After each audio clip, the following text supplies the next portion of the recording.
Bismillahirrahmanirrahim. Assalamualaikum warahmatullahi taala wabarakatuh.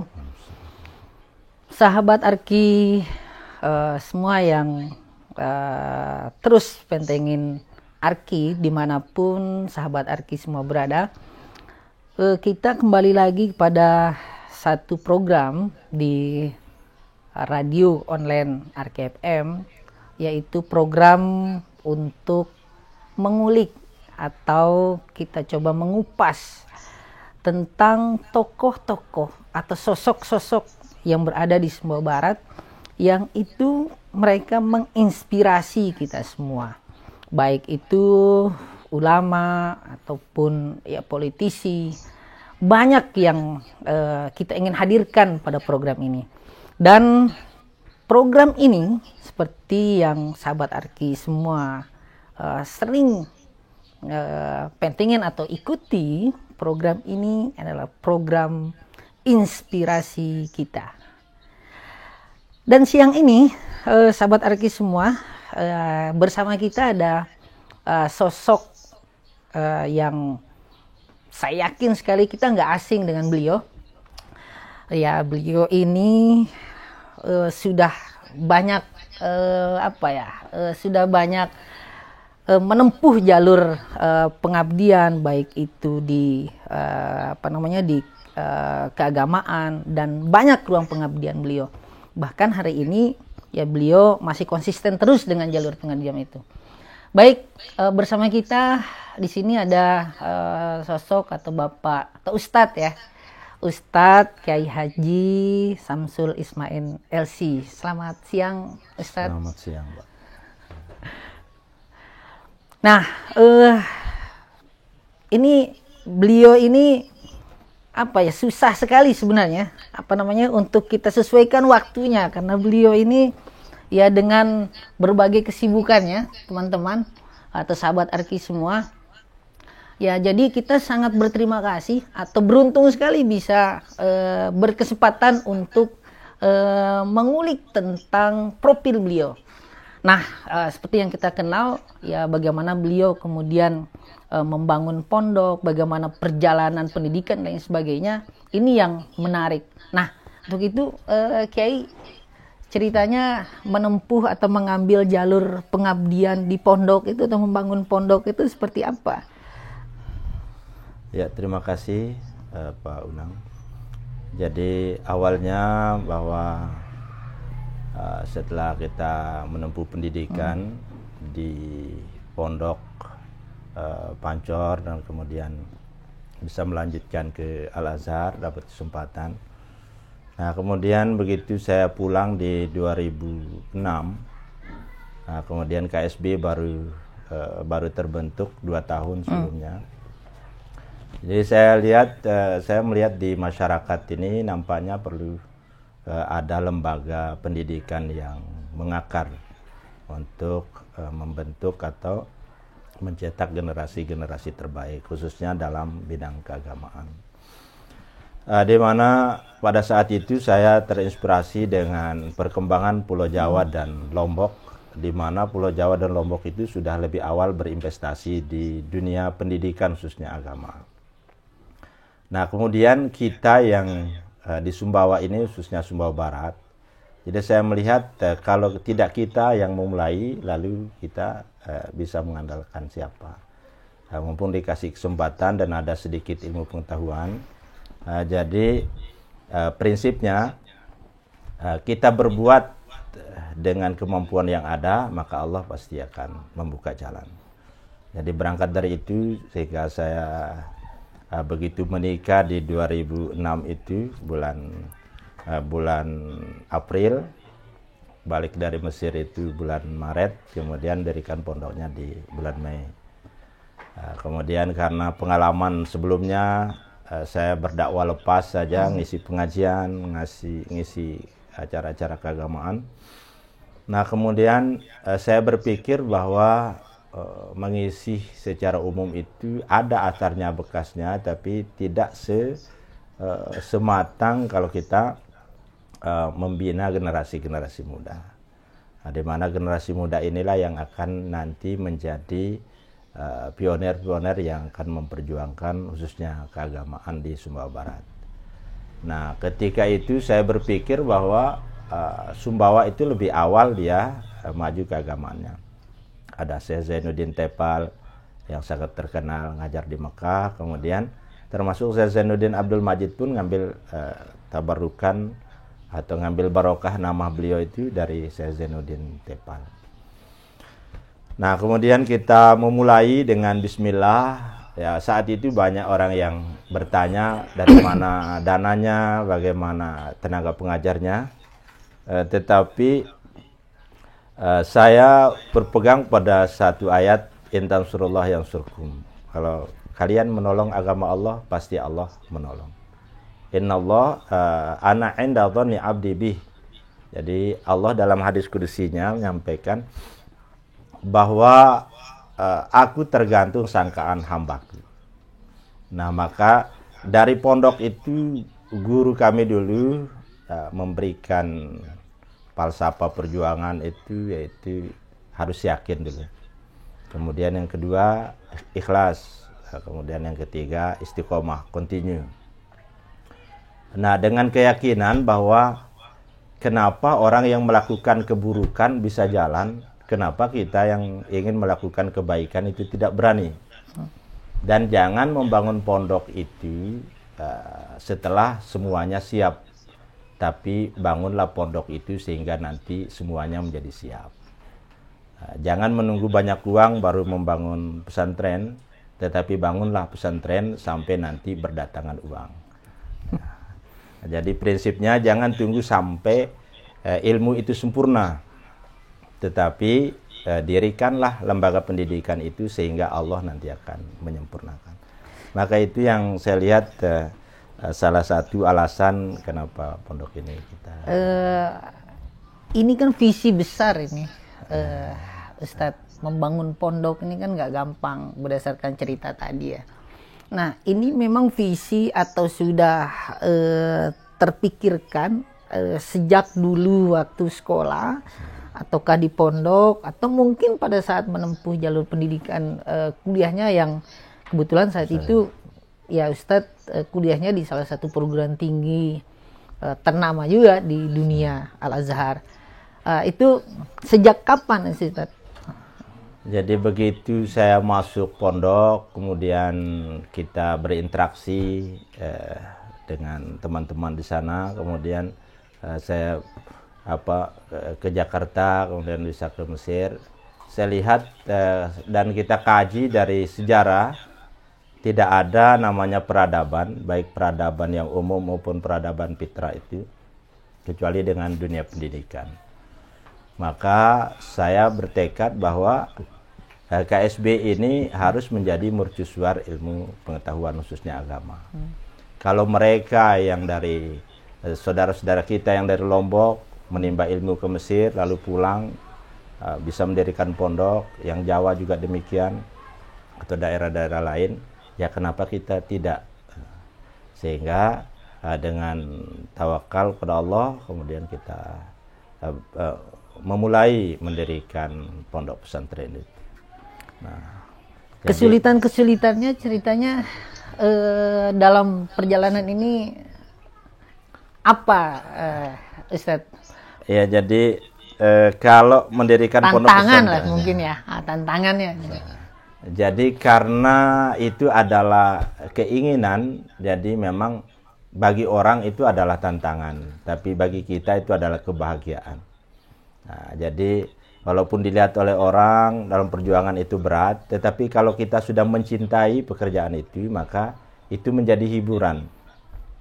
Nah, kemudian tantangan-tantangan yang pertama, letak geografis kita yang di timur. Biasanya image orang itu kalau pendidikan itu majunya di barat.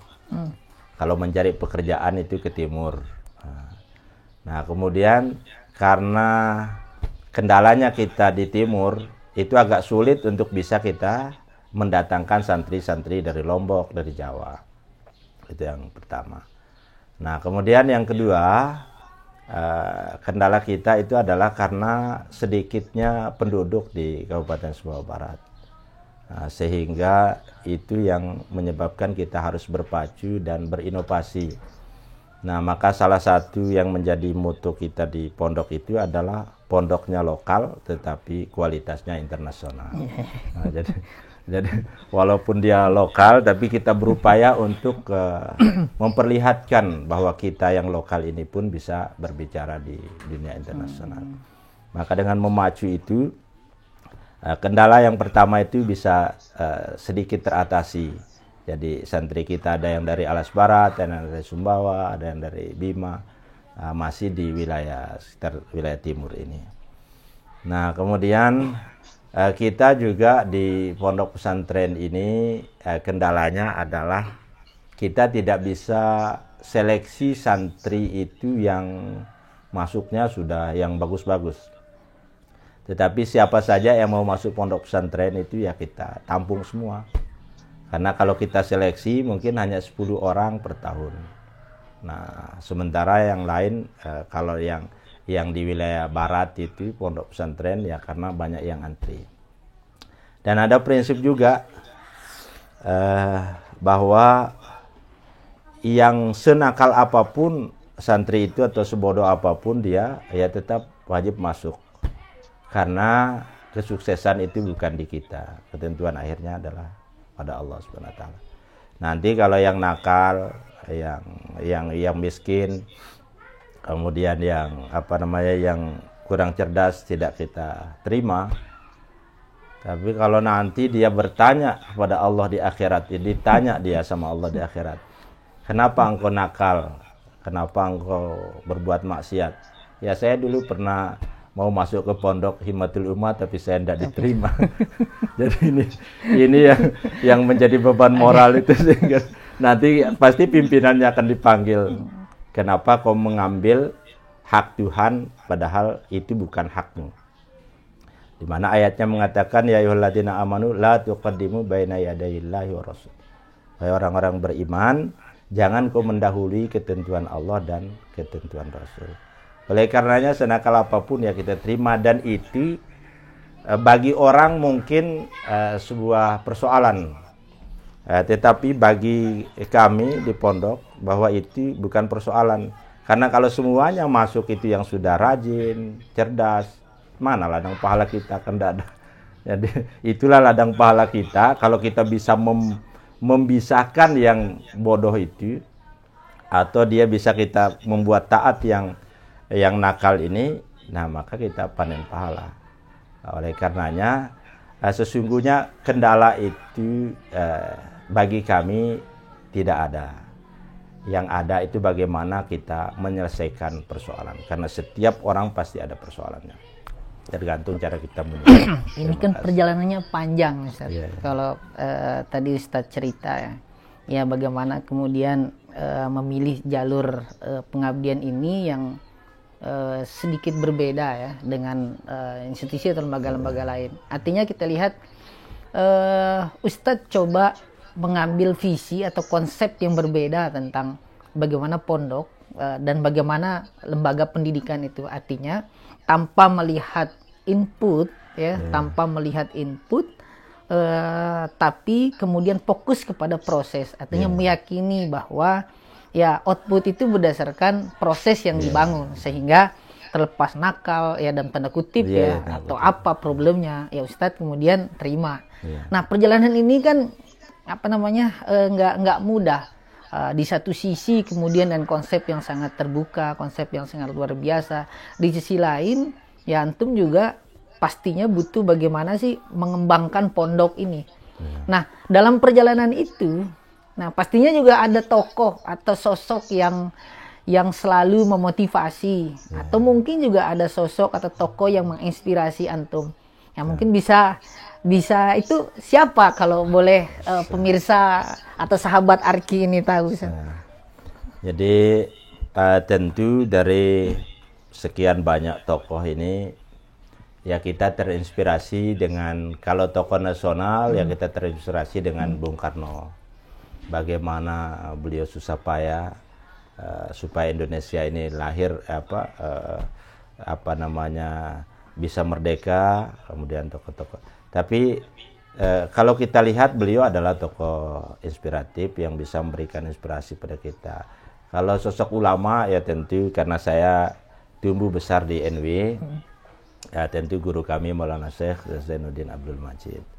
Karena pesan beliau itu kalian boleh menulis kitab, tetapi yang terpenting itu adalah menulis di otak anak-anak. Maka pesannya, dimanapun kamu berada, bumi dipijak, langit dijunjung, dirikan lembaga pendidikan. Nah, sehingga kalau kita melihat bahwa beliau dari nol juga dulu ketika pulang dari Mekah, kemudian beliau ingin mendirikan madrasah, sekolah, kemudian orang-orang yang di Pancor itu tidak setuju, tokoh dalam tanda kutip sebagian, sehingga beliau diberikan dua pilihan, mau dirikan madrasah atau kamu tidak boleh Jumatan di Masjid Pancor. Nah, sehingga beliau memilih, ya saya mendirikan madrasah. Jadi beliau saat itu Jumatannya ke Kelayu, jadi naik kuda dulu. Nah, jadi terinspirasinya saya dari Maulana Syekh ini, kemudian secara tokoh nasional ya dengan Bung Karno, betapa sulit. Tetapi beliau dengan gagah perkasa, sebelum yang lain dibangun, maka beliau membangun mercusuar, membangun Monas, untuk memberikan apa? Bahwa Indonesia itu bisa hebat, bisa seperti negara yang lain. Nah, kemudian ketika masuk di Azhar, saya juga terkagum-kagum. Jadi ada puluhan ribu mahasiswa, itu tidak ada yang bayar kampus itu spesial pun. Semuanya digratiskan. Jadi tidak ada bayar. Bahkan diberikan beasiswa, setengah dari mahasiswa itu diberikan beasiswa. Nah, kalau sekelasnya Azhar ini mampu dengan menggratiskan, kenapa kita yang masih meminta bayaran walaupun ala kadarnya itu tidak mampu? Nah, maka pada prinsipnya dengan lembaga itu saya terinspirasi, dengan tokoh nasional itu saya terinspirasi, kemudian dengan dengan guru kami juga terinspirasi. Nah, yang juga tidak kalah pengaruhnya itu adalah saya juga terinspirasi dengan tokoh besar kita di KSB, founding father kita, yaitu Buya Zul. Ya, jadi beliau dari zaman orang orang makan cabai itu sudah membangun pondok pesantren. Dan ketika pondok ini dibangun pun saya konsultasi sama beliau. Buya, saya mau bangun pondok. Kalau begitu siap, sehingga beliaulah yang meletakkan batu pertama saat menjadi bupati. Nah, sehingga beliau berpesan ketika peletakan batu pertama itu diumumkan ke masyarakat. Yang namanya pondok itu tidak perlu ada masjid, tidak perlu ada gedung. Yang perlu pondok itu ada kiainya dan ada satu santri. Nah, itu sudah jadi pondok. Nah, itulah yang membuat kita semakin kuat dan semangat. Baik sahabat Arki, itu sekelumit ya, singkat tentang bagaimana perjalanan beliau pada sisi ruang beliau sebagai pimpinan pondok, yang tadi beberapa konsep-konsepnya dan kemudian tantangan-tantangannya itu sangat menggugah ya. Ya, ada banyak kata kunci, ada banyak kalimat yang itu sangat memotivasi kita semua. Nah, sahabat Arki semua, saya yakin sahabat Arki tahu dong narasumber kita ini atau sosok kita kali ini bukan hanya sebagai pimpinan pondok. Ya, beliau ini beliau ini kita kenal sebagai sosok ulama. Dulu juga pernah jadi ketua MUI, ketua Majelis Ulama Indonesia. Terlepas dari itu, satu hal yang mungkin kita perlu tahu dari Ustadz. Nah, ada kecenderungan hari ini tentang bagaimana Islam itu dilihat ya. Lantas kemudian Islam dilihat sebagai satu konsep atau satu agama yang cenderung tidak toleran, atau kemudian bahkan ya kalau kita lihat ada semacam gerakan Islamofobia, lantas kemudian radikalisme. Itu antum atau Ustadz melihatnya dalam konteks seperti itu, bagaimana Ustadz melihatnya? Terima kasih. Jadi Islam itu ketika dia dipelajari sepotong-sepotong, itulah yang sering menimbulkan radikalisme dalam tanda kutip, yang pada dasarnya memang harus radikal kan, dia fundamentalis kan, tapi radikal dalam dalam pemahaman yang berbeda, artinya garis keras dan seterusnya.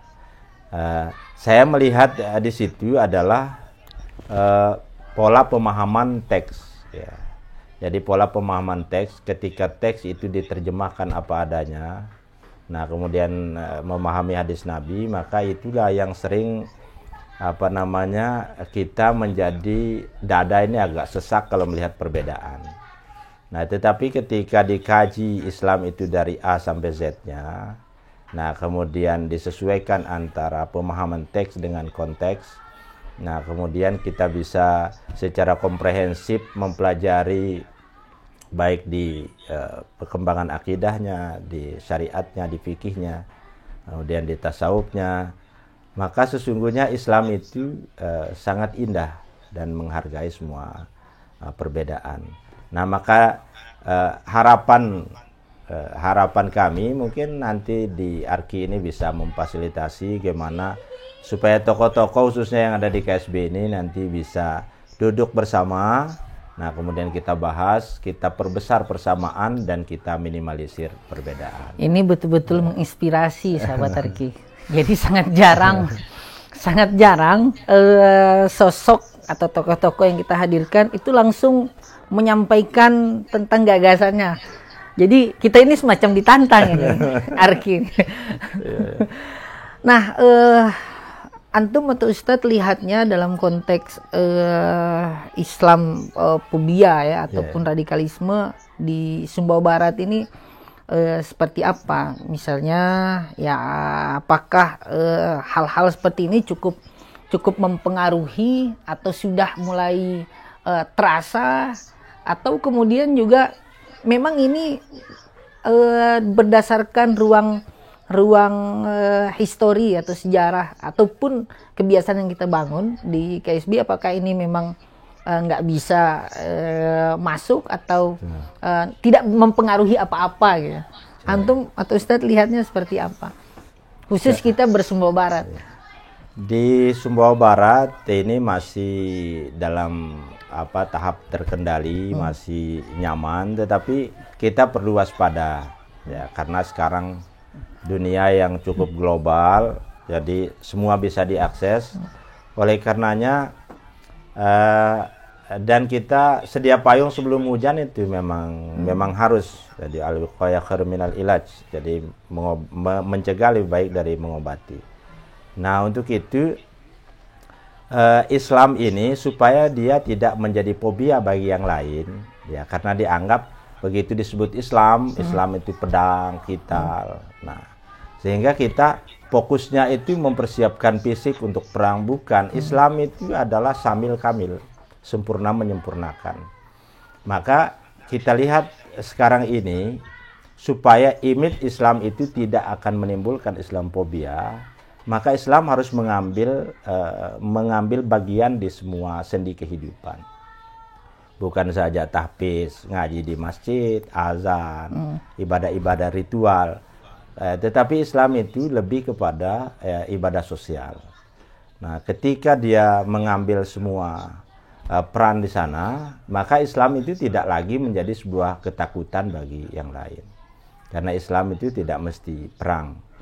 Nah, saya lihat kita masih terfokus misalnya di pondok-pondok pesantren itu bagaimana kita mengaji, menghafal Quran. Nah, kemudian kedepannya kita berharap khususnya di KSB ini, pesantren ini dia bisa tangan di atas, tidak lagi menjadi tangan di bawah. Orang Islam itu tidak lagi menjadi tangan yang di bawah, tapi dia mampu jadi tangan yang di atas. Karena Rasul bersabda, yadul ulia khairum min yadis sufla.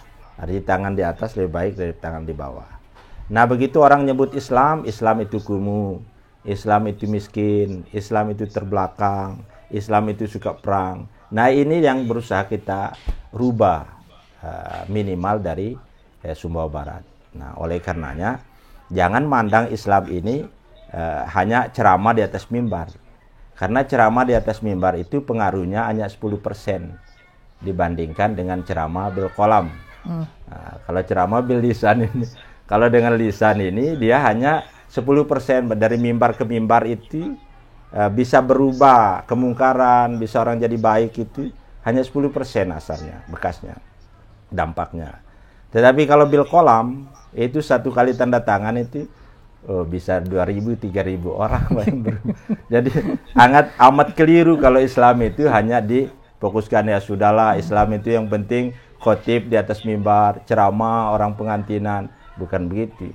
Sehingga Islam ini dia tidak bisa kelihatan cahayanya karena dia lebih dikerangkeng oleh orang Islam itu sendiri.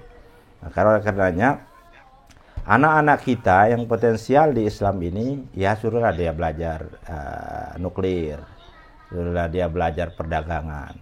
Nah, tidak hanya bahwa kita Islam harus sekolah di Timur Tengah, enggak. Islam itu harus ke Cina, karena memang syaratnya harus ke Australia, harus ke Amerika. Jadi supaya semua itu orang Islam nanti tidak hanya yang pakai topi. Kalau topi ini semua orang bisa. Kalau gagah seperti host kita pada hari ini kan. Nah, jadi itulah yang saya tertarik di Mesir itu. Orang khotib tidak pasti pakai kopiah. Yang penting ilmunya dia. Nah, kalau Indonesia kalau ada orang tradisi seperti itu ya di Mesir ya. Artinya tidak melihat tradisi, ya, tapi lebih ke substansi atau ilmu apa yang kemudian mereka sampaikan. Nah, di kita ini maka supaya Islam tidak fobia, umat Islam harus menguasai semua ini. Karena ketika umat Islam kaya, ketika umat Islam berpendidikan tinggi, maka kiblat itu pasti berkiblat apapun yang dicontohkan oleh orang yang kaya, oleh orang pintar, pasti yang lain ikut. Kenapa sekarang ini kita berkiblat ke Eropa? Ya karena memang peradaban ilmunya ada di sana. Tapi ketika dulu Andalusia maju, nah kemudian di di Irak ini maju dulu, nah di Baghdad, di sana Andalusia yang Umayyah, yang di sini Abbasiyah. Nah, maka orang-orang sana berkiblat ke kita. Sekarang jangan berharap bahwa kita akan bisa mempengaruhi negara lain atau daerah lain kalau kita tidak berkualitas. Maka sejatinya generasi KSB ini ya menjadi generasi yang berkualitas, Pak. Tidak hanya bisa ceramah, tapi dia ahli ekonomi, ahli politik, ahli bisnis. Nah, sejauh ini yang antum lihat dalam konteks nilai keislaman yang tadi antum sudah sampaikan, itu seperti apa terinternalisasi atau masuk pada wilayah tatanan kehidupan sosial kita bersumbawa Barat? Sudah cukup masifkah? Ataukah mungkin kita hanya sebatas ya seperti yang antum sampaikan, oh Islam itu ya memang cukupnya ya di atas mimbar atau ya sebatas pada ruang-ruang tertentu gitu, tidak masuk pada banyak hal. Itu sejauh ini yang Ustadz lihat sekali lagi di Sumbawa Barat itu sudah cukup masif kak dilihat tentang nilai-nilai keislaman ini. Di Sumbawa Barat ini masih juga kita tercekoki dengan doktrin-doktrin lama. Nah, sehingga inilah yang harus kita bersama-sama merubah mindset berpikir ini supaya dakwah ini tidak hanya melalui mimbar khutbah, tapi dia bisa dakwah itu di pematang sawah. Nah, kalau misalnya bisa ngaji kemudian jadi penyuluh pertanian kan lebih itu cepat, yang lebih bagus. Ya, Kalau dia bisa ngaji, paham agama, jadi dokter, kan bisa dakwah dia di rumah sakit. Kalau dia jadi perawat, nanti bisa ngajar orang sholat tidur, dan lagi sakit itu. Nah, kemudian kalau dia menjadi pembisnis nanti, jadi pengusaha, jadi kontraktor, saya rasa di satu sisi dia punya keuntungan, sisi lain juga kualitas kerjanya kan tentu lebih meningkat.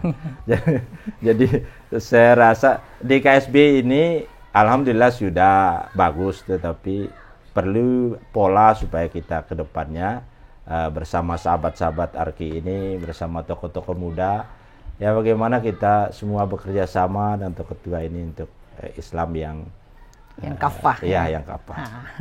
Baik sahabat ARKI, pemikiran terus juga perjalanan tentang bagaimana Ustadz atau narasumber atau sosok kita hari ini banyak sekali tadi sudah disampaikan. Tapi saya menangkap satu hal yang menarik dari yang disampaikan tadi tentang dakwah.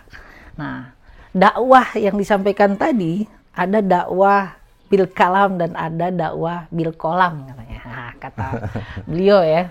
Nah, dakwah bil kolam ini yang menarik. Nah, atau dakwah dengan pulpen ya. Ya bisa juga artinya dakwah ini dengan keilmuan atau dengan ilmu. Tapi di sisi yang lain, nah saya menangkapnya ada versi yang lebih luas dalam konteks ini. Artinya dakwah dengan tanda tangan katanya. Artinya kalau bicara tanda tangan ya pastinya konotasinya ya kita bicara kekuasaan. Nah, ini yang saya yakin sahabat ARKI juga tunggu.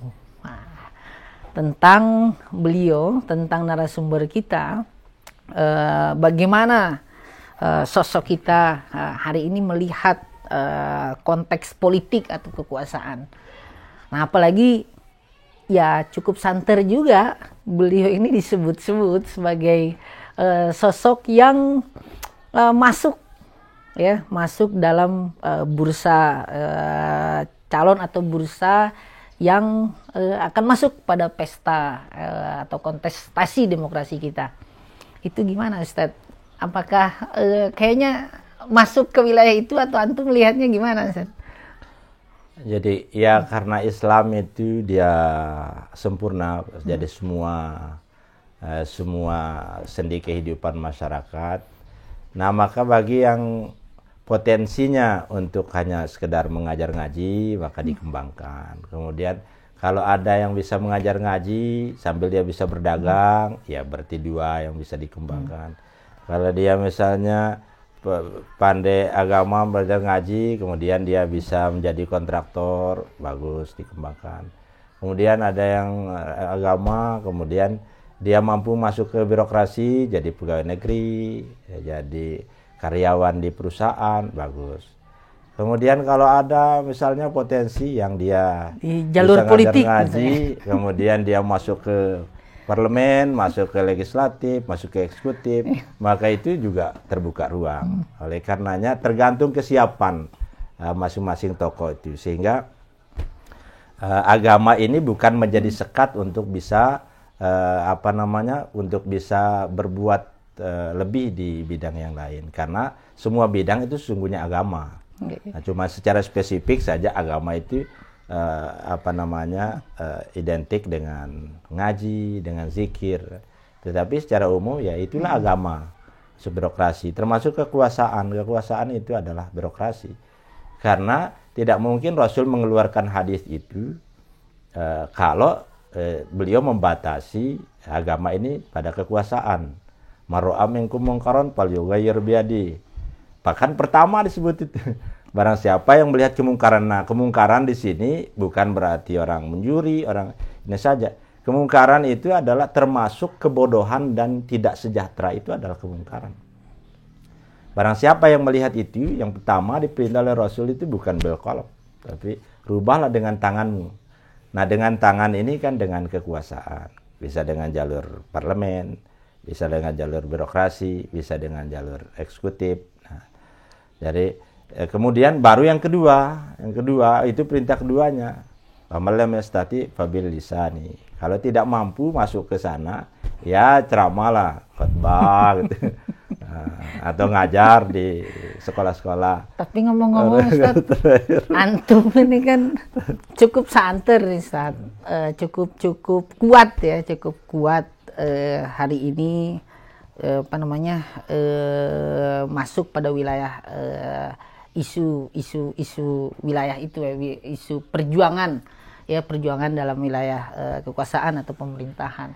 Nah, antum menilainya seperti apa ini? Antum masuk ke wilayah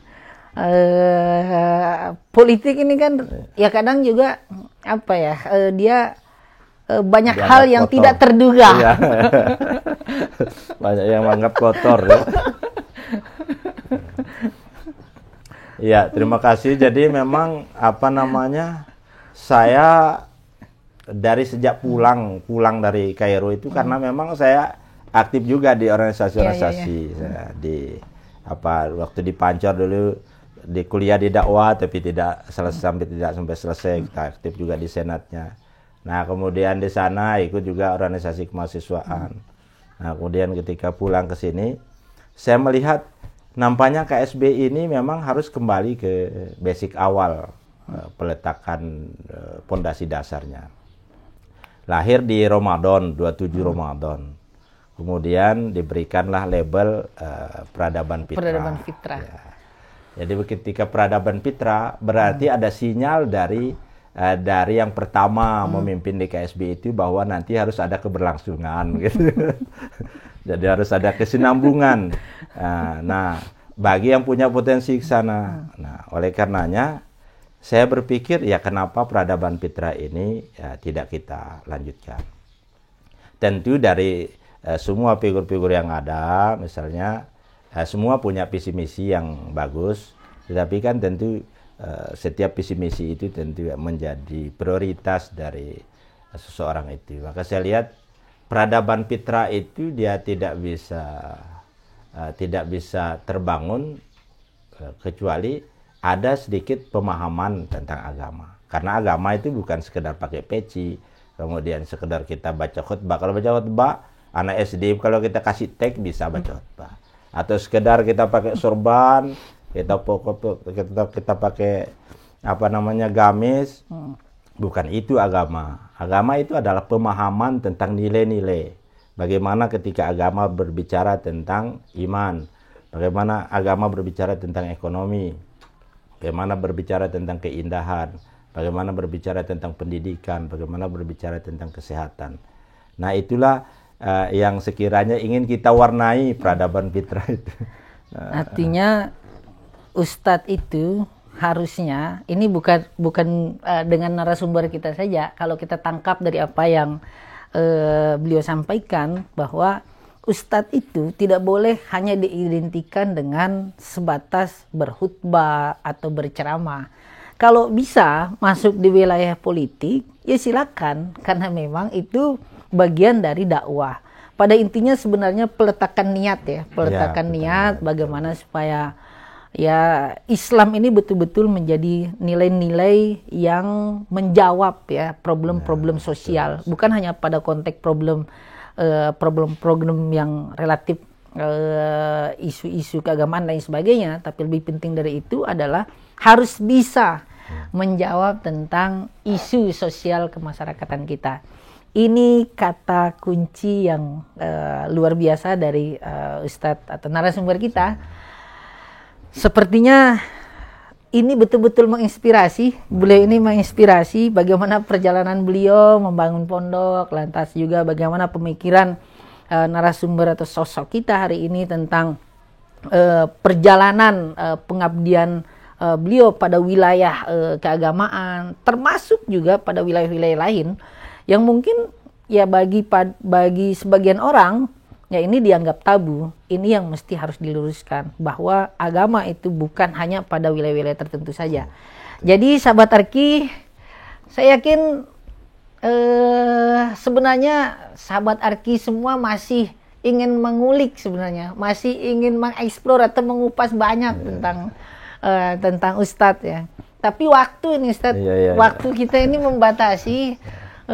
sayang sekali, tapi jangan khawatir, kami akan terus menghadirkan narasumber atau sosok-sosok lain yang menginspirasi, dan kita yakini bahwa ini kita ingin hadirkan bahwa sebenarnya kita punya banyak tokoh, kita punya banyak sosok yang bisa untuk kita jadikan sebagai inspirasi kita, termasuk sosok kita pada hari ini, yaitu Ustadz Kiai Haji Samsul Ismail LC.